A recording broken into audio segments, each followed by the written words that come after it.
누가복음 12장 8절부터 12절입니다. 내가 너희에게 말한다. 누구든지 사람들 앞에서 나를 시인하면 인자도 하나님의 천사들 앞에서 그 사람을 시인할 것이다. 그러나 사람들 앞에서 나를 부인하는 사람은 하나님의 천사들 앞에서 부인당할 것이다. 누구든지 인자를 거슬러서 말하는 사람은 용서를 받을 것이지만 성령을 거슬러서 모욕하는 말을 한 사람은 용서를 받지 못할 것이다. 너희가 회당과 통치자와 권력자 앞에 끌려갈 때에 어떻게 대답하고 무엇을 대답할까 또 무슨 말을 할까 하고 염려하지 말아라. 너희가 말해야 할 것을 바로 그 시각에 성령께서 가르쳐 주실 것이다. 아멘. 8절에 내가 너희에게 말한다. 누구든지 사람들 앞에서 나를 시인하면 인자도 하나님의 천사들 앞에서 그 사람을 시인할 것이다. 9절에 그러나 사람들 앞에서 나를 부인하는 사람은 하나님의 천사들 앞에서 부인당할 것이다. 아멘. 시인한다는 것은 내가 고백하는 것입니다. 예수님이 주 되심을 삶의 현장에서 구체적으로 고백할 것을 요구하시는 말씀입니다. 시인의 반대는 부인입니다. 부인한다는 것은 세상의 핍박을 견디지 못하고 예수님을 배반하는 것입니다. 이런 자는 최후의 심판대에서 예수님께서 모른다고 하십니다. 심판의 결과는 예수님의 시인에 달려 있습니다. 예수님이 심판주이십니다. 공산당이 쳐밀고 내려와서 총뿌리를 갖다 대면서 예수 믿으면 죽인다고 하면 어떻게 하시겠습니까? 우선은 예수님을 믿지 않는다고 해서 살고 난 다음에 신앙생활을 잘 하면 된다고 생각하십니까? 예수님의 얼굴에 침을 뱉고라도 일단은 살고 봐야 합니까? 우리가 사람들 앞에서 예수님을 시인해야 할 것을 말씀하고 있습니다.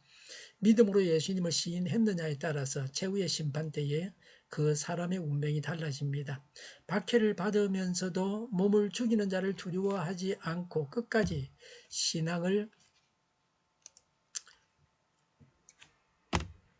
지키면 최후의 심판 때에 구원을 받을 것입니다. 그러나 박해를 받아 하나님을 배반하고 신앙을 저버리면 최후의 심판 때에 버림을 당하게 될 것입니다. 우리는 지금 믿음을 시인해야 하는 자리에 있지 않습니까? 어떤 경우에도 믿음을 시인해야 합니다. 10절에 누구든지 인자를 거슬러서 말하는 사람은 용서를 받을 것이지만 성령을 거슬러서 모독하는 말을 한 사람은 용서를 받지 못할 것이다 라고 했습니다. 예수님을 대적하는 것은 용서를 받을 수 있습니다. 베드로는 예수님을 부인했습니다. 바울은 예수님을 대적했습니다. 그래도 용서를 받았습니다. 그러나 성령님을 모독하는 자는 용서받지 못합니다. 왜입니까? 성령님의 사역과 깊은 연관이 있습니다. 어떤 사람이 죽어가는 마지막 순간에 그 자녀들이 자기 아버지의 영혼을 사랑해서 전도자를 모셔와서 예수님을 믿으라고 합니다.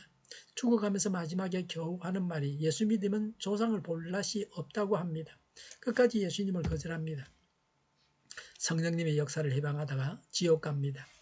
반대의 경우도 있습니다. 어떤 사람은 평소에 내내 술만 마시고 일도 하지 않고 장가도 가지 않고 40대 총각으로 죽어가는데 찾아가서 예수님을 전하니 듣고 예수님은 나의 아버지이시고 하나님이시라고 고백했습니다. 병석에서 죽어가면서 진실하게 힘주어서 고백했습니다. 그 고백을 하고 며칠 내로 소천하셨습니다. 마침내 그분은 천국 갔다는 확신이 생깁니다. 진실로 뉘우치고 회개하여 죄를 용서받았습니다. 이때 성령님께서 죄인이 회개하게 하십니다. 그런데 이런 성령님을 거스려서 근심하게 하고 회방하고 모독하게 되면 성령님은 그를 떠나시게 됩니다. 그 사람 안에서 성령님은 소멸되고 맙니다. 그렇게 되면 그 사람은 더 이상 회개할 수 없게 되며 궁극적으로 사망에 이르게 됩니다. 그런 의미에서 성령 모독죄는 사함을 받지 못합니다. 본절을 역설적으로 보면 진정으로 회개하는 자는 죄를 용서받고 구원받습니다. 11절에 너희가 회당과 통치자와 권력자 앞에 끌려갈 때에 어떻게 대답하고 무엇을 대답할까 또 무슨 말을 할까 하고 염려하지 말아라고 했습니다. 회당은 종교적인 핍박을 했습니다. 통치자와 권력가들 앞에서는 정치적인 핍박을 당했습니다. 12절에 너희가 말해야 할 것을 바로 그 시각에 성령께서 가르쳐 주실 것이다 라고 했습니다. 인간을 기계적으로 사용한다는 말씀은 아닙니다. 성도가 자기 변호를 하기 위해 사전에 어떤 생각이나 계획을 하지 않아도 성령께서 그들의 마음을 감동시키셔서 할 말을 생각나게 하실 것이라는 말입니다.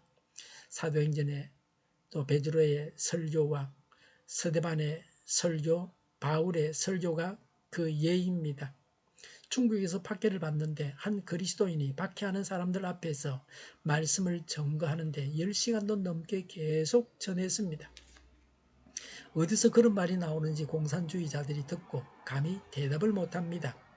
김기동 집사님은 친구에게 예수 믿으라고 하니까 이수신 장군이 천국 갔느냐고 묻습니다. 그래도 예수 믿어야 돼 라고 말하면서 성령께서 지혜를 주셔서 친구에게 말했습니다.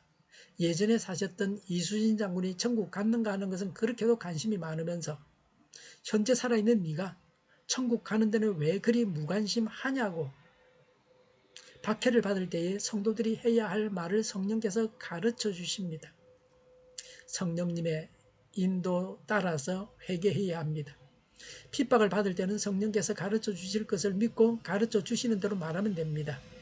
예수님을 늘 시인해야 합니다.